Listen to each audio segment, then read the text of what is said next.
Welcome back, everyone, to the Deep Dive. Today, we are getting into a book that, honestly, has really shifted how millions think about money. It's Robert Kiyosaki's Rich Dad, Poor Dad. It first came out way back in 1997, believe it or not, and it just exploded, became this huge thing in personal finance, self-help. It got people talking about earning, managing, just thinking about money differently. So, our mission today, we're going deep into the review material you provided, aiming to pull out the absolute key insights, like a shortcut to understanding its core message and, well, why it still matters. And you nailed it right there, why it's lasted. Its popularity isn't just like a list of financial tips. It's the way it contrasts these two totally different mindsets about money. It uses storytelling, which makes it way more engaging than your average finance book, right? Makes these ideas feel personal. Absolutely. The whole setup is semi-autobiographical. It centers around Kiyosaki's poor dad, who's actually his real dad. Highly educated guy, worked hard, very traditional. The whole get good grades, find a secure job, get those retirement benefits path. It's the story a lot of us were told, myself included. But then you've got the rich dad. Now, this wasn't his biological father, but his best friend's dad, a businessman and entrepreneur, wealthy. And he taught young Robert completely different stuff.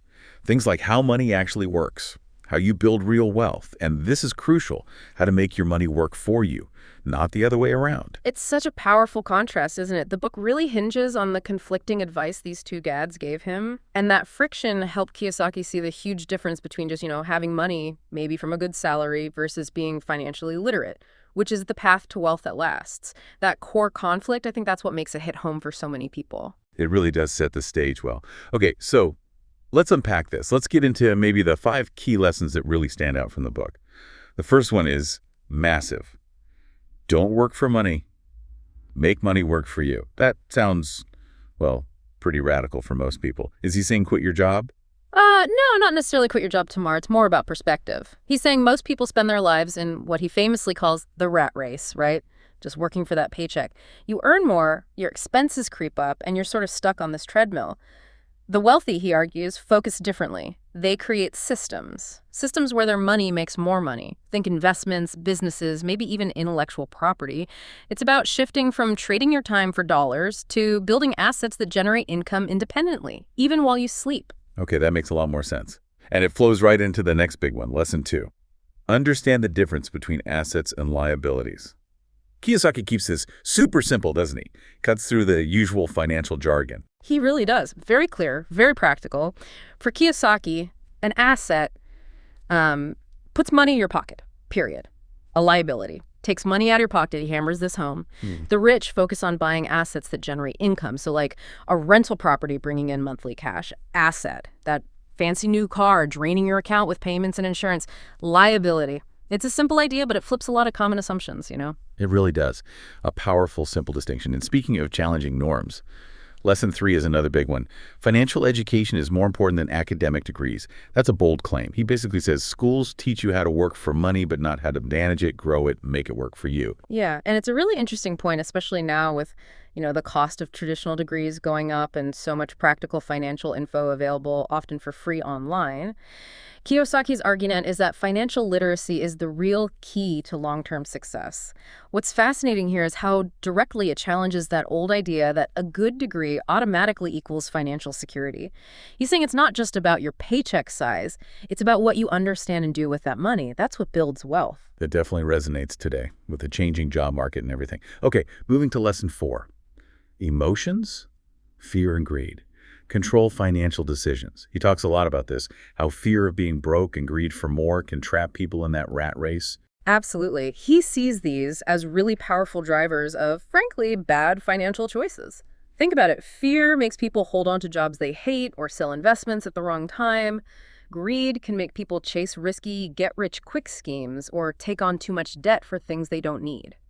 Kiyosaki stresses that managing these emotions, learning to think logically and long-term instead of reacting impulsively is essential for financial freedom. It's psychology as much as finance. A mental game, for sure. And the last key lesson we'll unpack, lesson 5, really taps into that entrepreneurial spirit. Create opportunities. instead of looking for jobs. The idea that wealthy people don't just wait for openings. They identify problems, create solutions, build networks. They're not just paycheck dependent. Exactly. It's a fundamental mindset shift. Instead of just being a consumer of jobs or opportunities created by others, he encourages you to become a creator. It's about looking around, seeing unmet needs, figuring out how to provide value, and building something around that. It encourages you to think like a problem solver, an entrepreneur, not just an employee. How can you create value and generate income? So shifting gears a bit, let's talk about the book's style. It feels really conversational, right? He uses lots of stories, anecdotes from his childhood, simple examples. It seems designed to make these sometimes intimidating financial ideas feel, well, easy to grasp, especially if you're new to this stuff. No complex charts or formulas. Yeah, that accessibility is definitely one of its biggest strengths, the simple language, the storytelling, but also the heavy focus on mindset over just tactics. That's what really inspires people, I think. It makes them question their assumptions about money. For many, it's like the first step, a gateway into thinking seriously about financial education. But, okay, like any super popular book, it's got its critics too. We should probably touch on the weaknesses, right? To give a balanced view, what doesn't it do so well? Right, it's not a magic bullet. This raises an important question. What does the book not provide? Well, while it's great for motivation, it's pretty light on actual detailed investment strategies. It's more about the why than the how-to. You'll also notice some ideas get repeated quite a bit. And critics point out that a lot of his claims are based on anecdotes, maybe a bit idealistic. You can't just read it and expect to get rich. You absolutely need more specific, practical knowledge from other sources. It sets the stage, but doesn't give you the full script, so to speak. That makes sense. It's a starting point, maybe. So given it came out in 97, why do you think Rich Dad, Poor Dad is still so relevant? The financial world looks pretty different now. Well, if we connect this to the bigger picture, think about today. We've got rising inflation, worries about job security, the whole gig economy thing. Kiyosaki's core messages about needing financial independence, thinking entrepreneurially, focusing on assets arguably, they're more relevant now than ever. I think it's especially valuable for, say, young people starting out or anyone trying to build something for themselves, like freelancers or entrepreneurs. Definitely for anyone feeling stuck living paycheck to paycheck. And of course, anyone interested in that whole FIRE movement, financial independence, retire early. It's often one of the first books they read. Okay, so wrapping up, the final verdict seems pretty clear. Rich Dad, Poor Dad isn't the book that teaches you how to pick stocks or analyze real estate deals in detail. Its real power is teaching you why you should even care about those things. It lays the mental groundwork, changes how you think about money, assets, work. So if you're feeling stuck in the 9-to-5 grind and want some serious motivation to take control of your finances, it's definitely worth reading.